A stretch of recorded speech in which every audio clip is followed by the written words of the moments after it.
నా లైఫ్లో నేను ఒకటి గట్టిగా నమ్ముతా. అదేంటంటే మనం ఎవరిని మోసం చేయొద్దు. ఒకవేళ మోసం చేస్తే కర్మ అనే రూపంలో మళ్ళీ రిటర్న్ బ్యాక్ గట్టిగా ఇచ్చేస్తుంది.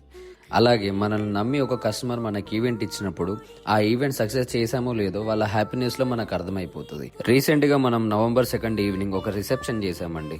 ఆ వీడియో మనం కూడా చూసేద్దాం, వచ్చేయండి. కాదు సార్, నన్నంటే సన్నీ పిలిచాడు, ఈవెంట్కి వచ్చాను. మిమ్మల్ని ఎవరు పిలిచారని మీరు కూడా ఈవెంట్కి వచ్చారా? లేదమ్మా, ఇక్కడ వచ్చిన వాళ్ళందరికీ పానీపూరి సప్లై చేయడానికి కాంట్రాక్ట్ చేస్తున్నాను. వాట్ ఆర్ యు టాకింగ్ వినో? சொல்லாமல் உன் சுவாசம் என் மூச்சில் சேருதே. ఉభయ కుశల చిరజీవన ప్రసుక భరిత మంజుళతర శృంగారే సంచారే అధర రుచిత మధురిత భగ సుధన కనక ప్రశమ నిరత బాంధవ్యే మాంగళ్య